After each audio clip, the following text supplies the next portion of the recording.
Heracles, the mightiest hero the world would ever know. Son of Zeus, king of the gods, and Alcmene, a mortal queen of unmatched virtue. From birth, he was a symbol of power and promise, destined for greatness and cursed for it. For Hera, queen of Olympus, could not bear the sight of him. Her hatred was not of the boy himself, but of what he represented. Zeus's betrayal, living proof of love outside their divine marriage. And so, from the moment he drew breath, Heracles was marked, not for death but for suffering. Yet the child survived. He crushed serpents in his crib, trained with warriors, and grew into a force of nature. Strength flowed through his veins like lightning. He tamed wild beasts, defended cities, and walked among kings like a storm given shape. To the world, he was invincible, but not even Heracles could defeat the madness that came from the gods. One day, driven by a divine fury not his own, Heracles committed an unthinkable act. In a haze of rage sent by Hera, he slaughtered those he loved most, his wife and his children, unable to see the truth until it was far too late. And when the fog of madness lifted, he fell to his knees.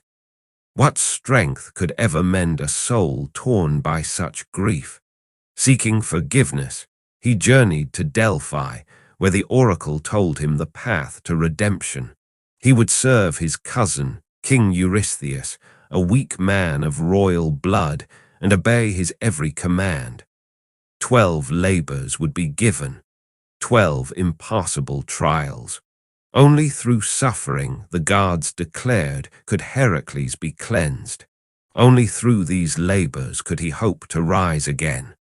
And so, burdened not just by guilt, but by destiny, Heracles began the journey that would shape myth itself. The land of Nemea was shrouded in dread. Travelers spoke of a creature whose growl turned brave men into trembling husks, whose eyes glowed like twin coals in the darkness.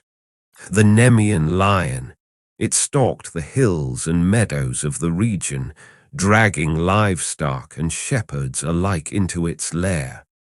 Arrows shattered on its golden hide, spears bent, blades dulled. Even the gods whispered of its power.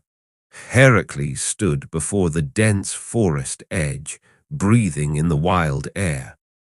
The sun hung low in the sky, painting the treetops amber.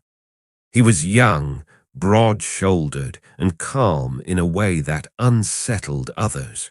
This was his first labor, a sentence of penance for the madness Hera had cursed upon him. In a divine frenzy, Heracles had slain his own wife and children. Now, to cleanse his soul, he was bound to serve King Eurystheus and complete 12 impossible tasks. He carried with him a bow carved from mountain ash, a quiver of arrows tipped with iron, and a wooden club the size of a tree limb. But even as he stepped into the thick foliage of Nemea, he suspected no weapon would aid him today. The forest grew darker as he advanced. Birds fell silent. The ground was littered with broken branches, bones, and tracks too large for any natural beast. He followed a trail, a wide swath where trees had been crushed or clawed apart. Then a growl like rolling thunder. Heracles froze. From behind a ruined thicket stepped the lion. It was enormous, twice the size of any normal beast, with a mane that shimmered like molten brass. Its muscles rippled beneath an impossibly thick hide, and its teeth were long as daggers. It stared at Heracles, unblinking. He drew his bow and let loose a shaft. It struck true, right between the lion's eyes, but the arrow simply bounced off and clattered to the ground. The lion snarled and leapt. Heracles dodged, barely escaping the creature's jaws. He swung his club, landing a blow that would have shattered stone. But the lion only stumbled, then pounced again. The battle raged across the forest. Heracles rolled, leapt, and struck, each time evading just enough to stay alive. Blood trickled from his arm where the lion's claws grazed him. His club shattered on the beast's flank. Breathing heavily, Heracles realized he had only one chance. He waited, heart pounding, as the lion circled him. Then, as it lunged again, he threw himself beneath its massive paws and caught it by the throat. His arms closed like iron bands around the creature's neck. The lion roared and thrashed, tossing him into tree trunks, clawing at his back, raking him with its hind legs. But Heracles held on. Minutes passed. Sweat and blood mingled on his brow. Finally, the lion faltered, its struggles slowed. One final shudder and it collapsed dead. Heracles lay beside it, gasping. The forest seemed to exhale. Birds chirped again. Light trickled through the trees. But a new challenge awaited. How to skin the beast whose hide no blade could pierce. He tried dagger, axe, fire. Nothing worked. Then, inspired, he used one of the lion's own claws and carved the hide free. He wore the pelt over his shoulders, the great head of the lion resting atop his own like a helmet. Its golden fur became his armor, proof of his strength and defiance of nature's limits. When Heracles returned to Mycenae, King Eurystheus stared in horror.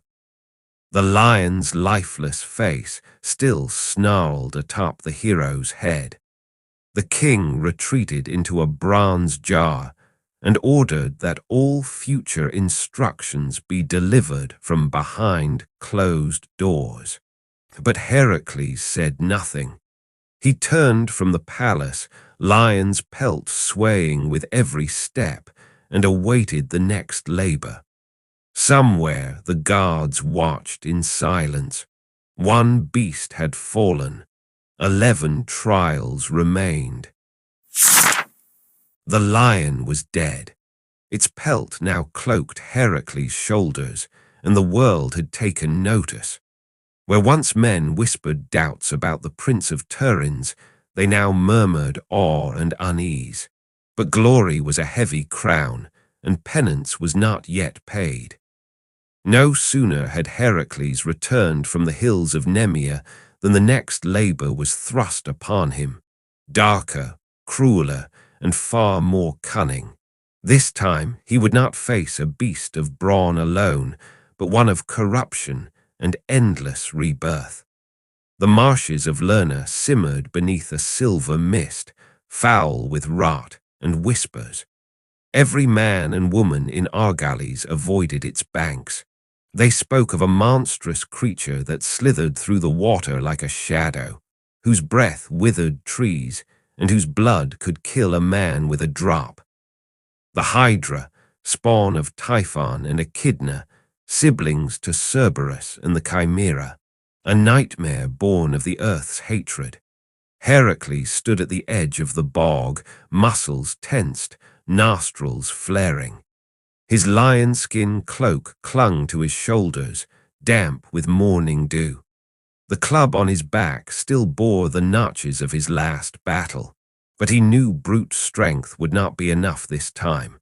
King Eurystheus had hoped this labor would end the son of Zeus. Unlike the Nemean lion, the Hydra did not roam, it hid, it lured, and when it struck with 9 venomous heads. Heracles had brought with him his young nephew Iolaus, a quick-witted companion and skilled charioteer. Though the boy lacked his uncle's brawn, his eyes held a bright spark, the glimmer of invention. The two stood in silence, peering across the fog-draped swamp. "It's somewhere in there," Heracles muttered. "Waiting." Iolaus shivered. "How do you kill what grows stronger with every blow?" Heracles said nothing. He adjusted the hide on his shoulders and stepped into the mire. The bog swallowed sound. With each step, Heracles sank into slick mud, reeds clinging to his legs. Frogs croaked unseen. A serpent hissed nearby. The air thickened with an acrid stench, decay, rot, and something else, older. Then a ripple broke the water.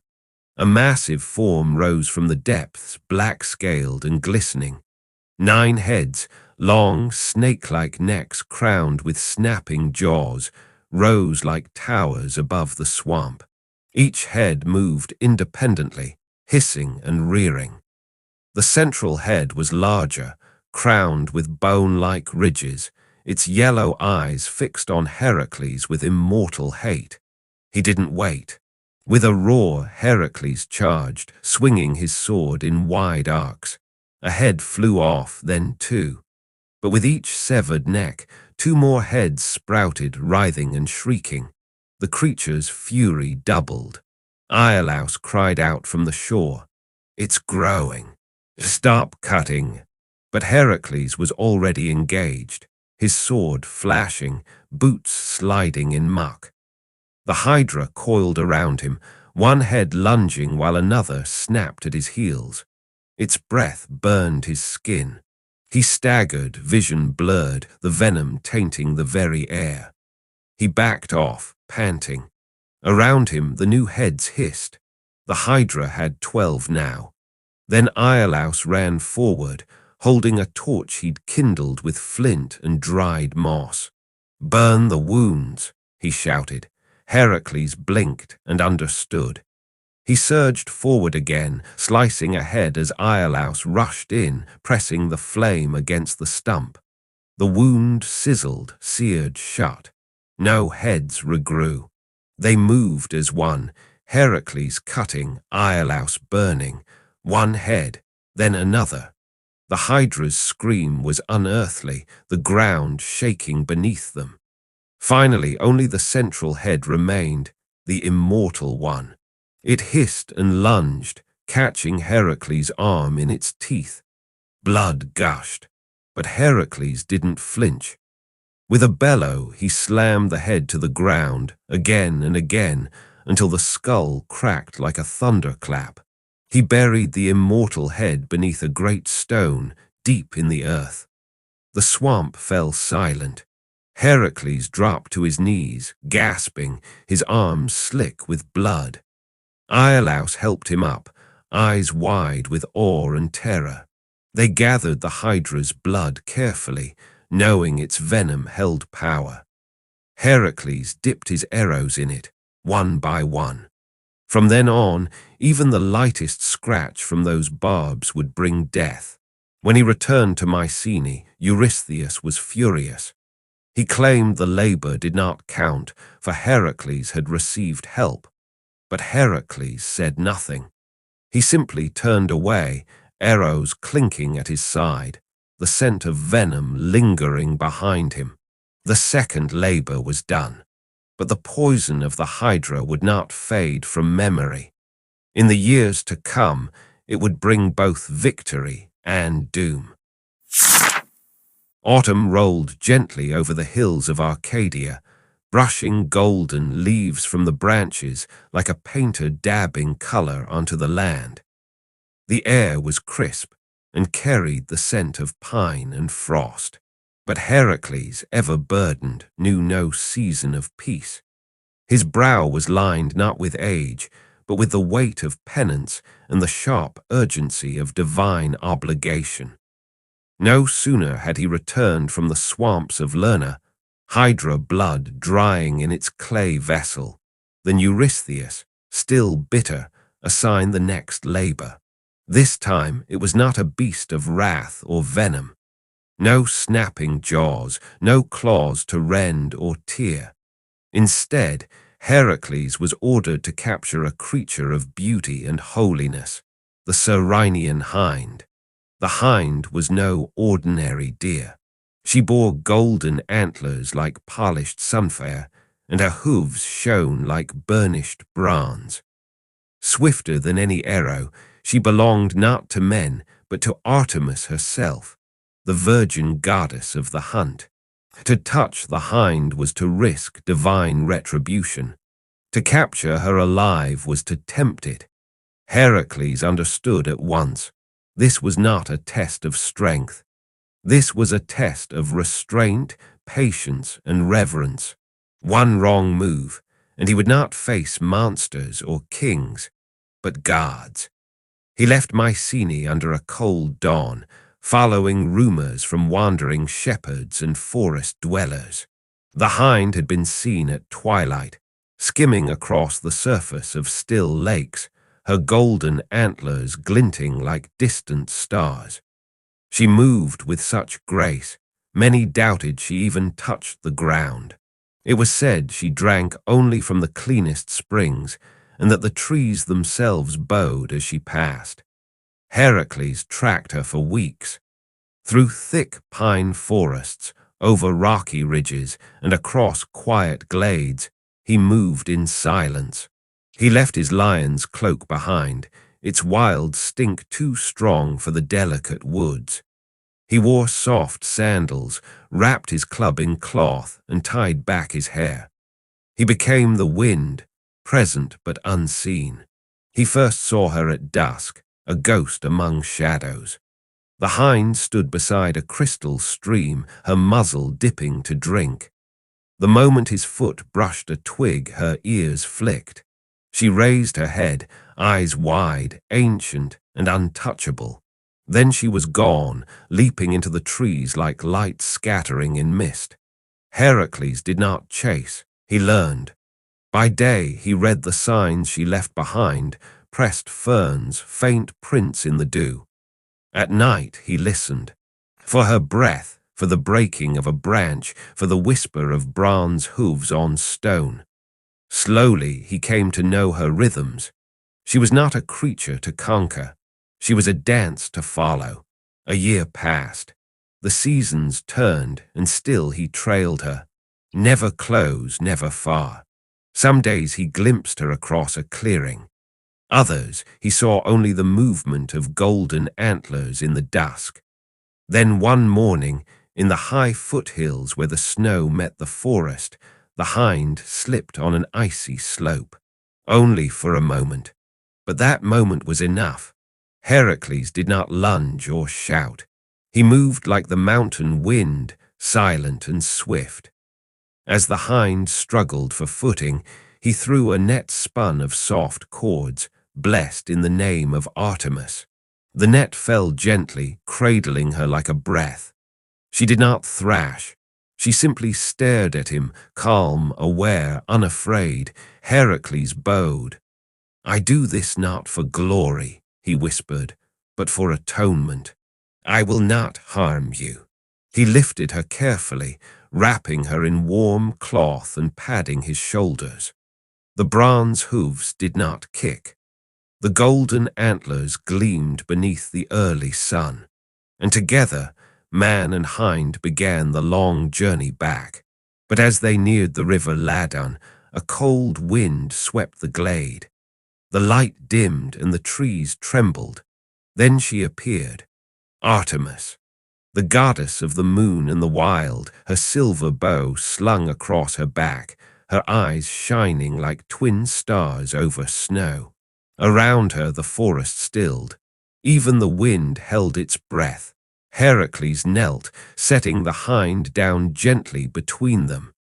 "You have taken what is mine," Artemis said, voice like winter rain. "Why?" Heracles kept his eyes low. "I did not wound her. I have need of her only to fulfill a labor, given in penance, not pride." The goddess watched him. Seconds passed like hours. Then she spoke. You have shown patience where others would have used force. You honor the wild and its laws. She stepped forward, laid her hand upon the hind's brow.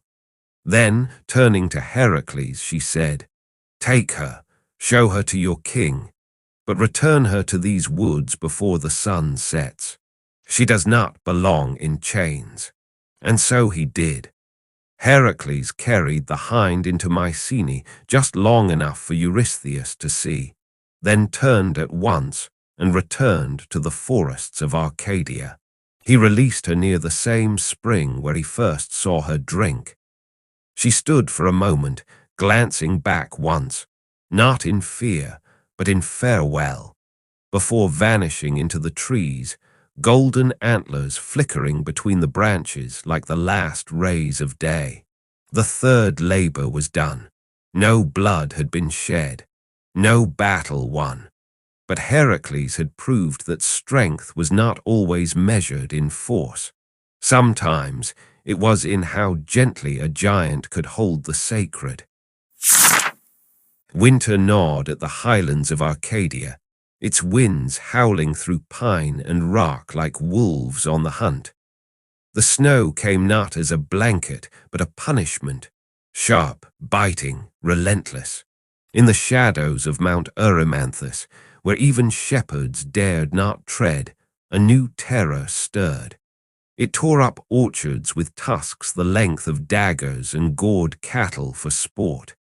Farmers abandoned their homes, their prayers turning to curses. The Erymanthian boar had come down from the peaks, and Eurystheus, hiding behind palace walls and hearthfire, sent Heracles to face it. The king believed this fourth labor would end with Heracles buried beneath ice and blood, gored and forgotten. He could not imagine that the son of Zeus would meet winter as an equal. But Heracles had tasted worse than cold. He wore the lion's pelt over his shoulders still, its warmth cutting the wind. On his back hung his club, rough with age, and at his side arrows steeped in Hydra's blood. Yet it was not venom he needed now. It was endurance. Before climbing into the snow-racked mountains, Heracles stopped at the house of an old friend, Pholus, the wise centaur. Half man, half horse, Pholus lived in a quiet cave nestled among olive trees at the mountain's foot, far from the violence of his wilder kin. He welcomed Heracles with warmth, setting out bread, olives, and roasted chestnuts beside a crackling fire. You hunt the boar, Pholus said, pouring wine from a clay vessel. Madness! The beast is pure fury. It fears no spear, no wall, no winter. Heracles only smiled. Neither do I.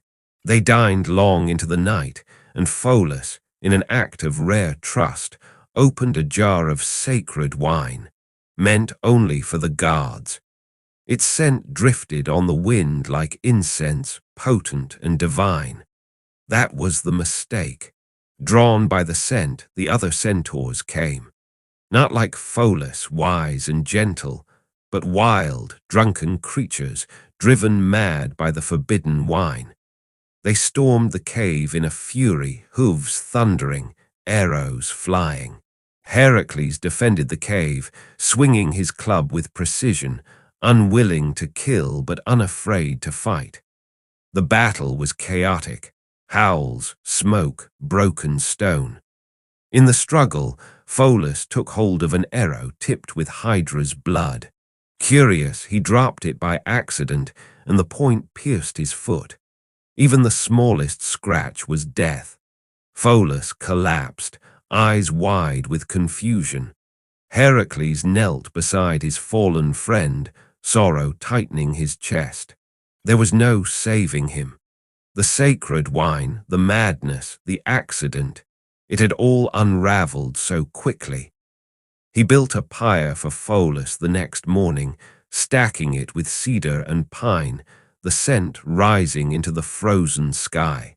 Then, without a word, Heracles turned and began the long ascent. The higher he climbed, the more the cold bit into him. Ice crusted his beard. His breath came in clouds, but the snow did not slow him. It was not death that waited ahead, but fury.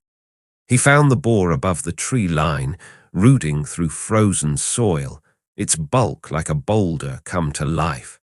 Bristles as sharp as blades ran down its back. Its eyes burned red with rage. When it saw him, it charged without warning. Heracles sidestepped the first lunge, the beast's tusks slicing through air where he had just stood. The ground shook with its fury. He dodged again, using the terrain, ledges, ice, ravines, to his advantage. He did not strike, not yet. This was not a battle of speed but stamina. All day they struggled. The boar chased him through snowdrifts, over icy ridges, through dense pines. Each time it lunged, Heracles dodged. Each time it roared, he taunted back. And slowly the beast began to tire. Its breath steamed from flared nostrils. Its hooves dragged through the snow. Then, as the sun touched the peaks with fire, Heracles acted. He sprang from behind a ridge, leapt onto the boar's back, and wrapped his arms around its neck. It thrashed, screamed, bucked, but he held fast. With a great shout, he wrestled it to the ground, bound its legs with thick rope, and lashed it tight. He did not kill it. That was never the task. Instead, he dragged it down the mountain, one heavy step after another, the beast groaning behind him in the snow. When he arrived in Mycenae days later, caked in frost and silence, Eurystheus saw the boar, alive and seething, and leapt into a bronze jar in terror. That image would haunt him for years. The fourth labor was done. A beast of unending rage had been overcome not by bloodshed, but by will. And still, Heracles did not rest, for 12 labors had been promised, and 8 shadows still lay ahead. The mountain winds were behind him. The blood of monsters still stained his hands. Yet for his next labor, Heracles would not face claws, fangs, or the fury of gods. No, this time he was sent to war not against a beast, but against the filth of man. King Augeas ruled over Elis, a land of fertile fields and lazy rivers. His herds were vast, cattle numbering in the thousands, sacred to Helios, the sun god. But those beasts had not been tended properly for years. Their stables, immense stone halls meant to house generations of livestock, had grown foul. Mountains of dung rose like cursed monuments. The stench carried for miles. Flies blackened the skies. No servant dared clean them. And so the filth piled on year after year. It was there, to the reeking fields of Elis, that Eurystheus sent Heracles to clean the Augean stables. It sounded simple, humiliating but simple. Let the hero who had slain the Nemean lion now shovel dung like a servant. That was Eurystheus' idea of justice. Let Heracles be mocked by shepherds and stung by insects. Let his arms tire not from war, but from scraping filth. But Heracles was not a man easily shamed. When he arrived at the gates of Elis, the people stared. Not in fear, this was no monster, but in confusion. What was a demigod doing here, sleeves rolled, hair tied back, standing before a wall of stench? He asked for no gold, no glory. Only a meeting with the king. Augeas was an old man with sharp eyes and a mouth that twisted in amusement. When Heracles offered to clean the stables in a single day, the king laughed. In one day, not even 100 men could do what you suggest. But I am not 100 men, Heracles said. Augeas, still smirking, made a wager. If you clean my stables by sundown, I will pay you 1/10 of my herds. But if you fail, you leave with nothing, and the smell clinging to your skin. Heracles agreed, and then he went to work, not with shovel or broom, but with thought. He studied the land. The stables sat between two rivers, the Alpheus and the Peneus, strong waters, steady and pure. With a pickaxe, Heracles broke through the stone walls at the far end of the stables. Then he climbed the nearby hills and dug channels with his bare hands, earth flying beneath his fingers like sand. By midday, the channels were done, and with a final blow, he cracked the banks of both rivers. Water roared. It surged down the channels, rushing into the stables with furious strength. The filth was swept away, years of rot, waste, and decay gone in a single torrent. Dung flooded out the back walls, washed into the fields, where it would feed the crops for seasons to come. By sunset the stables shone, clean, empty, pure. The people of Eli's watched in silence. Then they began to cheer, but Augeas was not among them. The king, hearing of the miracle, flew into a rage. He claimed Heracles had cheated, that using the rivers was trickery, not labor. He refused to pay the promised herd and cast Heracles from his court with curses. In time, Heracles would return to settle that debt, but not today. When he made his way back to Mycenae, he was met with more deceit. Eurystheus, learning that Augeas had refused payment, declared the labor invalid. "You were hired for pay," the king sneered. "A hero should not profit from his penance." Heracles said nothing. He turned his back on the palace and walked away, the river water still drying on his arms, the scent of rot fading into clean wind. The fifth labor had been fulfilled, and though kings would try to diminish him with words, the rivers had spoken. Nature itself had bent to his will, and in Eli's the stables remained clean, a reminder that sometimes even the filthiest task could become an act of legend. The wind off Lake Stymphalus was sharp and shrill, as if the air itself were made of blades. Even the trees stood crooked and weary, their branches stripped bare not by winter, but by fear. Heracles had followed the rumors north into Arcadia's shadowy heart, where the sky was often dark even at noon. Travelers spoke in hushed tones of birds, strange, unnatural things that had driven entire villages into silence. Not ordinary creatures of feather and flight, but something older, fouler, flesh-eaters, iron-winged, born, some said, of Ares himself. The sixth labor, as decreed by Eurystheus, was this: to drive the Stymphalian birds from their nesting ground and bring peace back to the lake. But how do you fight a storm of knives? As Heracles approached the lake's edge, he felt it in his bones, that tension before an ambush when the forest goes too still. There were no frogs, no crickets, no rustling leaves, only silence and feathers. The trees were littered with them, long, razor-sharp, metallic. Some had pierced through bark. Others were lodged in stone. Heracles bent to pick one up. It sliced his palm. The birds had made this land their crucible. They devoured crops, flayed the skin from livestock, and gouged men's eyes with beaks forged like spears. Their feathers were not mere decoration. They were weapons, launched from the sky like volleys of arrows. He couldn't charge in blindly. Not even the strongest club could battle 100 foes at once. And so, for the first time in many months, Heracles hesitated. But then the gods intervened. Athena appeared, not with thunder or pomp, but with quiet purpose.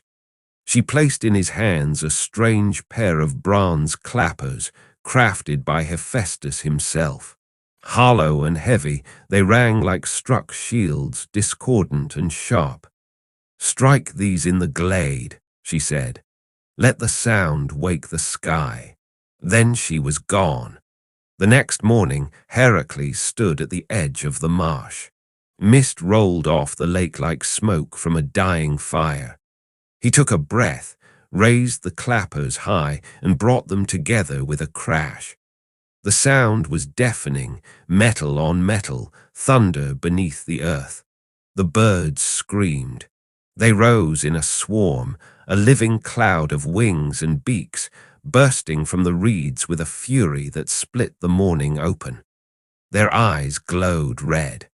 Their cries were sharper than pain, and they came at him like a storm unleashed.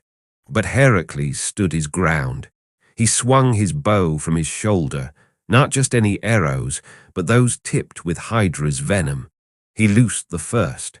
A bird dropped, twitching.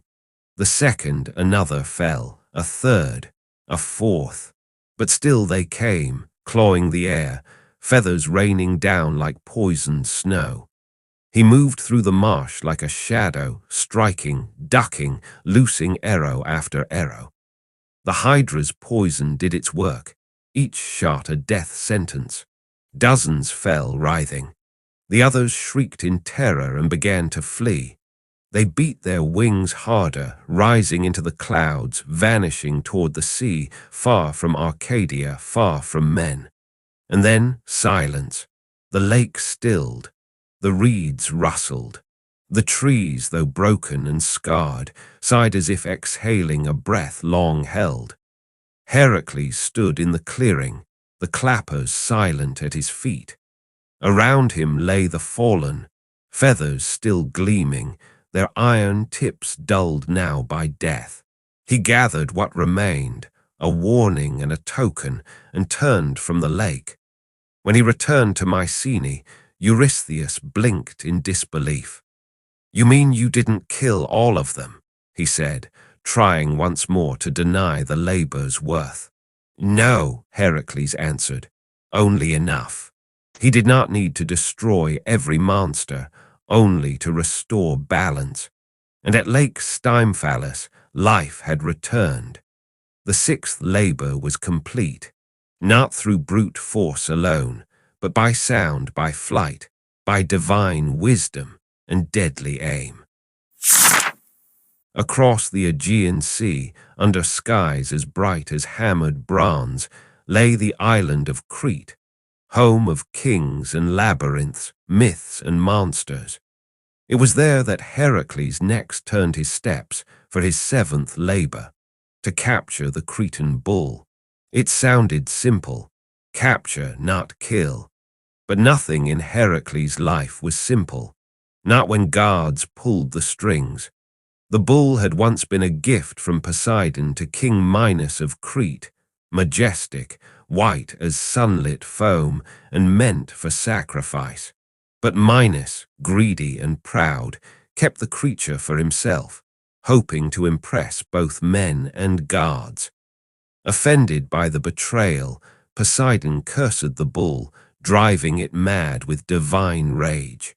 It tore through the fields like a whirlwind, trampling vineyards, flattening homes, and leaving scorched earth behind wherever its hooves touched soil.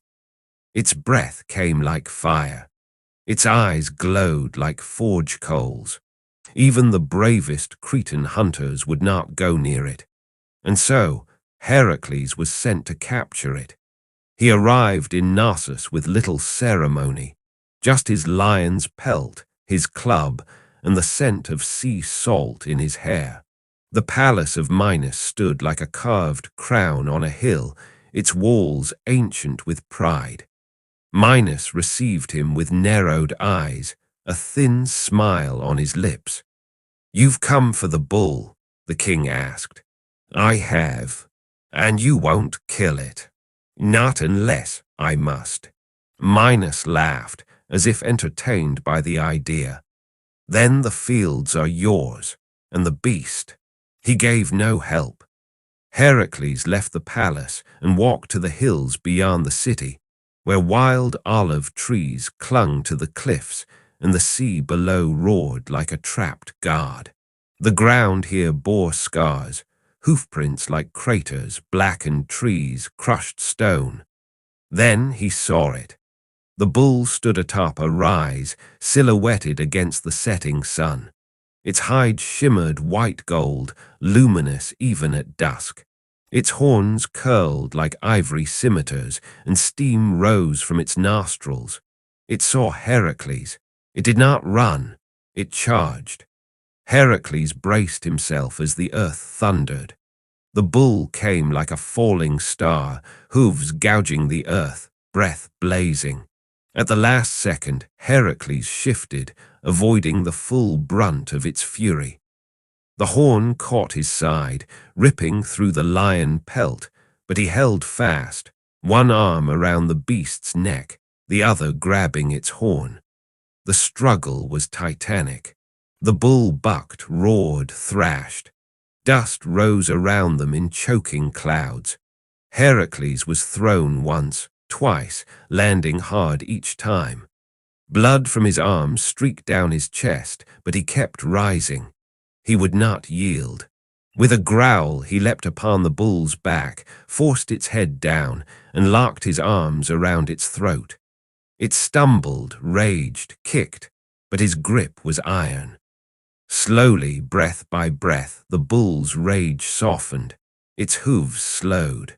Its muscles trembled. And then stillness. The beast was alive but subdued, panting, steaming, bowed beneath Heracles' will. With ropes and calm words, he led the bull back through the hills, down into Knossos. The people lined the roads, silent, staring. Children clutched their mothers. Even Minos, proud and unyielding, stood without a word. Heracles needed no thanks. He boarded a ship that night, the bull tethered to the deck, still breathing heavily, its eyes dimmer now, as if the madness had drained. They sailed back across the Aegean, Heracles at the bow, salt wind in his hair, blood drying on his arm. When he returned to Mycenae, Eurystheus saw the beast, massive and unharmed, and cowered once more. He did not dare approach. He ordered the bull released. Let it roam Greece if it must, so long as it was away from him. And so the bull vanished, later to wander into new myths, where it would meet Theseus and the Minotaur, where it would shape stories yet to come. The seventh labor was done, not with blood but with endurance. Heracles had tamed fury, survived divine wrath, and crossed seas to remind men and gods that strength need not always end in death. Thrace was a land ruled by iron and blood. Its hills, rugged and wind-scoured, bore the sound of hooves, restless, stamping, clawing. But these were no ordinary steeds. They were the mares of Diomedes, a king whose cruelty echoed across the lands like a drumbeat of dread. He was a son of Ares, god of war, and his horses, fierce, snarling beasts, were fed not on oats or grass, but on the flesh of men. Heracles had heard the stories long before he stepped foot in Thrace. The eighth labor would not test his strength alone, but his mercy, his cunning, and his stomach. For the mares were cursed things, driven mad by hunger, chained in bronze stables along the shores of the Black Sea, where the sea's grey waves whispered secrets of the dead. King Eurystheus, perhaps growing desperate, had ordered Heracles to bring him the beasts alive. Alive. To approach such monsters was suicide. To control them was madness. But Heracles, bound by duty and fate, crossed into Thrace with resolve in his step and stormlight in his eyes. He brought with him a small band of companions, loyal men of Turins and Thebes, brave enough or foolish enough to follow the demigod into legend. They approached the city of Bystonia, where Diomes ruled with an iron fist and laughed as men screamed. The stables lay beyond the city, near the cliffs, where the air reeked of salt and blood. The mares were already waiting. 4 of them massive, black as pitch, their eyes glowing with a sickly red fire. Their hooves split the ground with every stomp. Their mouths foamed, lips peeled back to reveal teeth like knives. Chains bound them, but barely. One of Heracles' men, young and wide-eyed, stepped too close. He didn't even have time to scream. The mares lunged together, tore the man from the earth, and devoured him whole. Flesh, bone, armor gone in moments. Only the echo of the others' cries remained. Heracles didn't move. He didn't shout or rage. His grief hardened into purpose. That night, under a moon obscured by clouds, he entered the city alone.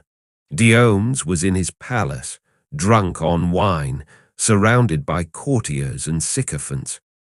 Heracles crashed through the doors like a thunderclap, dragging his club behind him. "Heracles," Diomes sneered, "come to feed yourself to my mares. Come to end this," Heracles said. They fought with no words after that. The clash shook the halls. Diomes wielded a sword of black iron, his strength near equal to Heracles', his rage fueled by divine lineage. But Heracles had faced the Nemean lion. He had choked the Hydra's immortal head. He had bent rivers and tamed bulls. Diomes was a king. Heracles was a force. He broke the sword with a swing. He shattered the throne with Diomes' back. And when the tyrant lay dazed and bleeding, Heracles dragged him by the hair through the streets of Bystonia, past his frightened people, down to the stables. The mares shrieked at the scent of blood.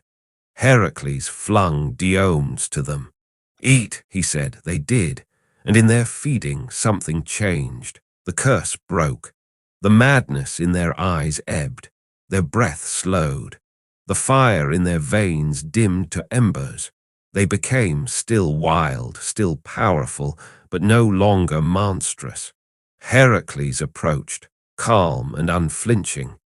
He placed a hand on the muzzle of the lead mare. It did not bite. With chains reforged and the help of his remaining men, he led the mares out of Thrace.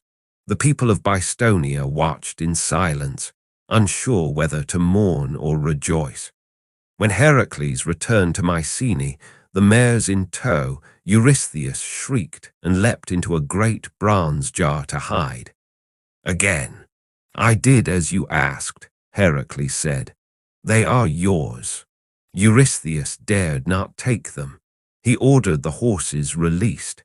They ran free across Argales, wild but no longer cursed. Some say they were later captured by other heroes. Some say they vanished into the hills and birthed a new line of fierce steeds. But the labor was done. And in that act, offering the tyrant to his own evil, Heracles showed the world that sometimes justice wears a lion's skin and feeds wrath to itself. Far to the east, beyond the misted peaks and olive groves of Hellas, across the wide and restless Aegean, lay the land of the Amazons. A nation ruled by women, warriors born not from hearth and cradle, but from blade and blood. Their strength was said to rival any man's.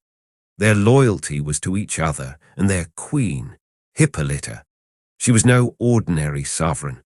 Daughter of Ares, she rode with a spear longer than most men were tall, her skin bronzed by sun, her eyes sharp with command. Around her waist she wore the symbol of her power, a girdle gifted by her father, gleaming like polished dusk. It was no mere ornament. It signified dominion, grace, and unchallenged authority. King Eurystheus wanted it, not for war, not for himself, but to please his daughter, Admete, spoiled and cold, who had whispered her desire like poison in her father's ear.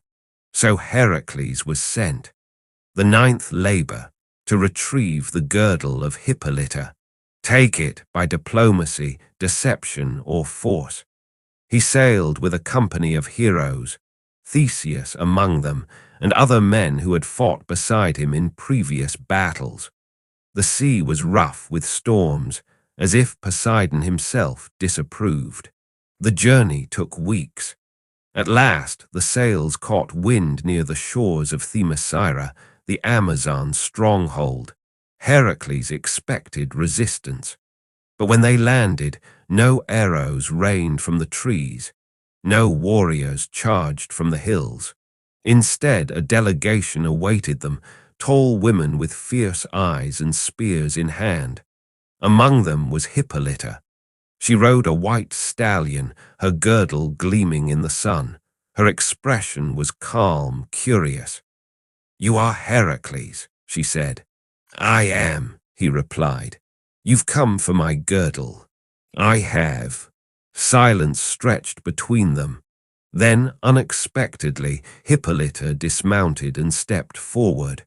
Her gaze was direct, but not hostile. "You are not what I imagined," she said. "Nor are you," he replied. They spoke not as enemies, but as equals. Heracles told her of the labors, the guards, the madness that had driven him, and the king who used him like a pawn. Hippolyta listened, and then, in a gesture that would echo for generations, she offered him the girdle freely. "Take it," she said, "as a gift, not a conquest." But the guards were not done meddling. High on Mount Olympus, Hera seethed. She had watched Heracles defy monster after monster, escape death time and again. And now, even here, he was to succeed through peace. She would not allow it. Disguised as an Amazon, Hera slipped into the camp and spread whispers of treachery. She told the warrior women that Heracles planned to abduct their queen, to conquer their lands, to bring ruin from the west. Panic spread like fire. At dawn, the Amazons attacked. Steel rang against steel. The beach became a battlefield. Heracles, caught between duty and diplomacy, fought with sorrow in his heart. These were not monsters. They were protectors, tricked by divine lies. His men clashed with Amazon blades. Arrows hissed like serpents. Blood stained the surf red. And in the chaos, Hippolyta found him. She fought like fury, her spear sweeping with elegance and wrath. Heracles met her blow for blow, not to kill, but to endure. She struck his shoulder, drawing blood. He disarmed her. She rose again. "I did not order this," she spat. "I know," he said. Their eyes locked, warriors, unwilling enemies. Then a shout broke the moment. Theseus had been wounded, and the battle was turning. In the end, Heracles had no choice. He took the girdle, not with joy, but with grief. He shouted for retreat. His men boarded the ships, bearing wounds and sorrow. And as the sails caught the wind, Heracles looked back at the shore. Hippolyta stood among the fallen, blood on her brow, eyes filled with bitter understanding. When Heracles returned to Mycenae, Eurystheus was delighted. He snatched the girdle and gave it to his daughter, who admired the golden clasp with idle hands, never knowing the cost. The ninth labor was complete, but Heracles never forgot the queen of the Amazons, who had offered him peace and been repaid with blood. Not all monsters, he had learned, were beasts. Some were gods. The world grew stranger the farther west Heracles traveled. Beyond the bounds of Hellas, past the lands where the sun set into the ocean, he ventured toward the edge of the known world, to Erythea, the red island, where sea met sky in a blazing horizon of fire. There, under the blood-colored light, dwelled a creature not born for men to face, Geryon. He was no ordinary king, no warlord or bandit prince. He was a giant, towering and grotesque, with 3 bodies fused at the waist, 3 heads, 3 pairs of arms, 3 hearts. He ruled his distant isle with a triple fury, and in his pastures grazed the finest herd of crimson cattle, sleek, strong, and sacred. Guarded by Geryon's 2-headed hound, Orthrus, and watched by the herdsman Eurytion, the cattle had never been stolen, never even approached. Until now. King Eurystheus, perhaps drunk on his own cruelty, had demanded these beasts for Heracles' 10th labor. From Mycenae to Erythea, Heracles would cross deserts, mountains, and oceans. It would be the longest journey of his trials, and the most mythic. He left alone, with only his lion-skin cloak, his club and bow. The sun scorched the earth as he walked westward, day after endless day. Somewhere in the vast Libyan desert, the sand burned his feet, the sky hung like bronze, and there was no water. In rage and exhaustion, Heracles lifted his bow toward the sun and threatened Helios himself. The god, amused or impressed, answered. Helios sent him a gift, a golden cup, large enough to carry Heracles like a ship across the sea. Heracles climbed in and rode the waves toward the red west, wind in his hair, fire in his eyes. He landed on Erythea just before dusk. The sky was ablaze, and the cattle grazed in bloody light. As Heracles stepped ashore, Orthrus charged. The 2-headed hound leapt with snarls and foam. Heracles met it with a single, crushing blow of his club. Bones splintered. The creature fell without a second cry. Eurytion, the herdsman, came next, shouting in fury, spear raised. But Heracles had no time for mercy. Another swing. Another life ended. The cattle stirred in alarm, lowing under the red sky. And then thunder on the earth. Geryon had come. He was massive, each body bearing its own shield and sword. He moved with an unnatural unity, like a storm-given flesh. His voices overlapped, a harmony of hatred and power. "You kill my dog," he said, "my man. And now you would take what is mine." "I take what the gods demand," Heracles replied, and they fought. The battle shook the island. Sword clashed against bow, shield against club. Heracles leapt, dodged, struck. But Geryon had 3 lives.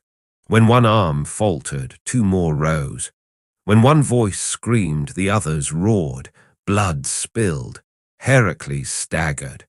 The clash of blades rang like thunder over the sea. Then he changed tactics.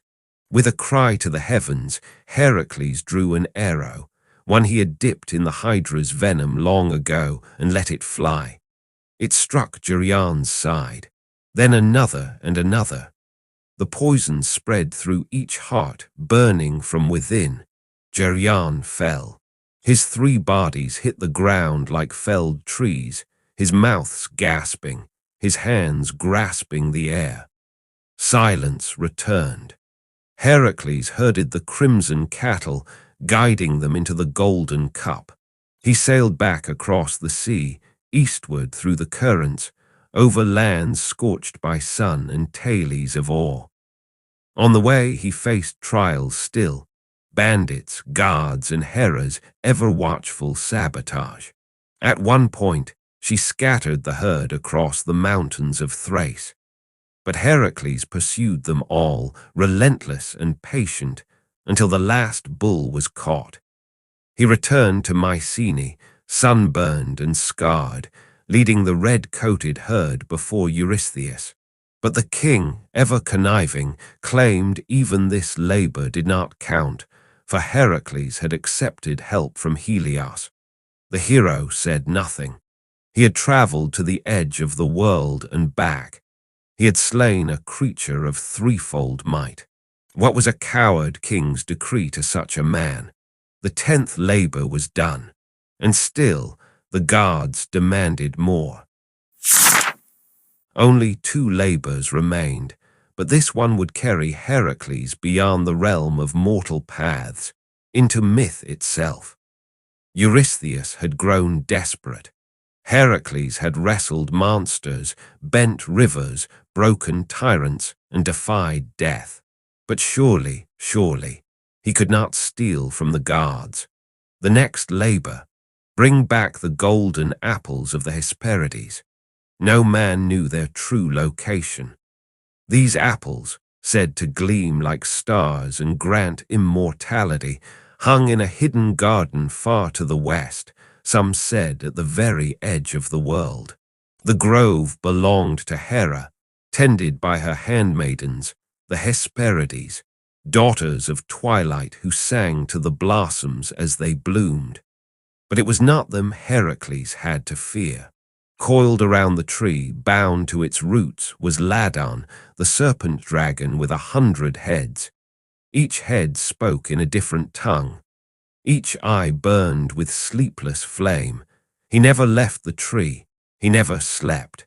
He never failed. Heracles set off into lands even he had never seen. His path wandered through deserts, across rivers that whispered secrets of the dead, into valleys shadowed by gods. Days became weeks.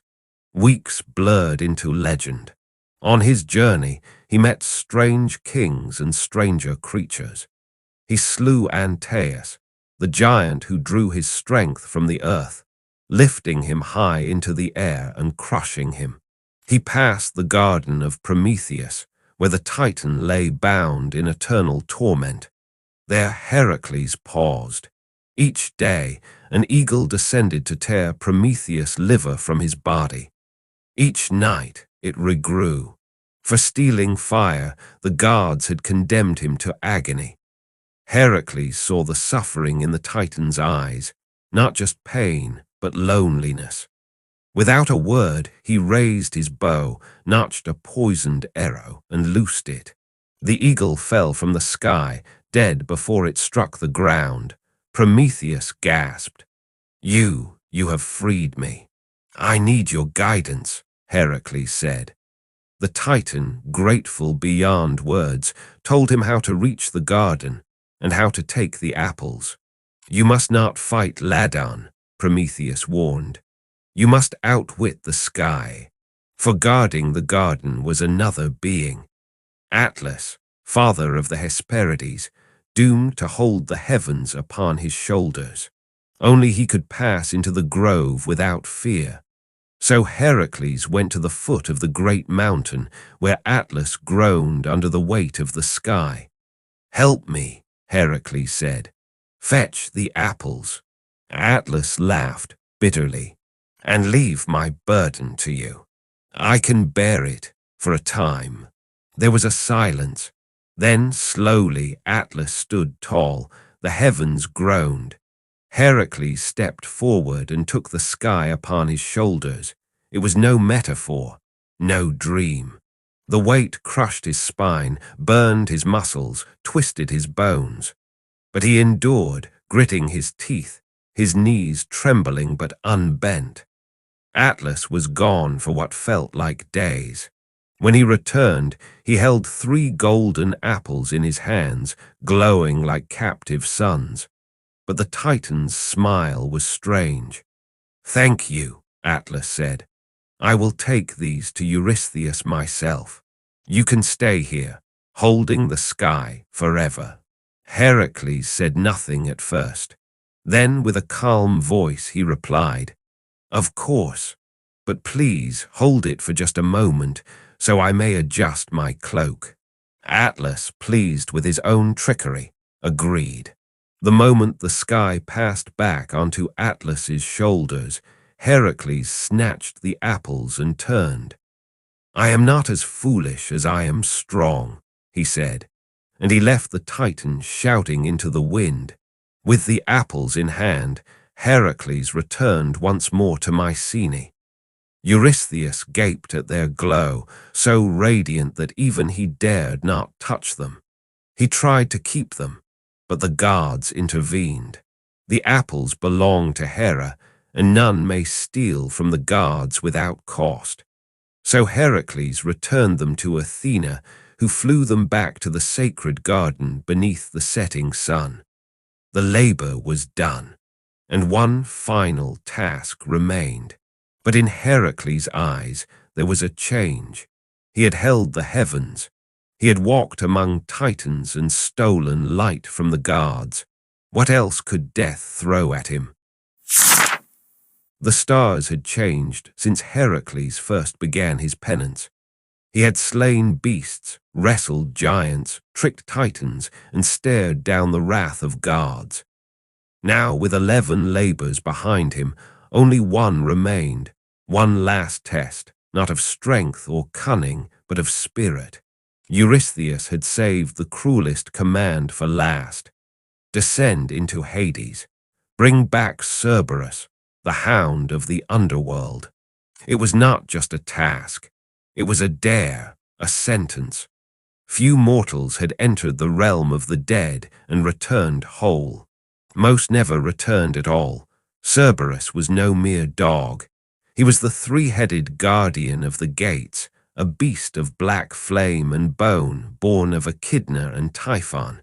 His eyes wept poison. His breath reeked of grave soil. His purpose, to keep the living out and the dead in. To capture him alive with no weapon and return from the land of shadows. This was to defy death itself, and Heracles accepted. He traveled to Eleusis first, where the priests of Demeter purified him. No mortal could walk the path to the underworld unblessed. Then, guided by whispers and ancient rites, he descended through a cave in Taenarum, where cold air rose from the earth like a dying breath. The passage was dark, wet, and filled with unseen shapes. Shadows clung to the walls. Ghosts brushed against his skin like cobwebs. He pressed onward. He passed the ghost of Meleager, noble and cursed, who told him of Deianira, a woman Heracles would one day love and lose. He crossed the river Styx aboard Charon's ferry. The boatman stared into his soul but said nothing. At the gates of Hades, he met the judges of the dead, Minos, Rhadamanthus, and Aeacus, who weighed the souls of mortals. They let him pass, for they had seen what he carried within, not just strength, but suffering. In the throne room of the underworld, Heracles stood before Hades and Persephone. The god of the dead was cold and watchful. "Why have you come, son of Zeus?" "I seek Cerberus," Heracles said. "Alive, unharmed." Hades regarded him for a long moment. Then, in a voice like stone grinding on stone, he said, "You may take him, if you can master him without blade or arrow." And so Heracles walked to the black gates where Cerberus prowled. The hound was a nightmare, massive, muscled, wreathed in shadow. 3 heads snarled in unison. A serpent coiled where its tail should be. Saliva hissed from its fangs, burning the ground. Each paw step cracked the bones beneath. It saw him. It charged. Heracles didn't flinch.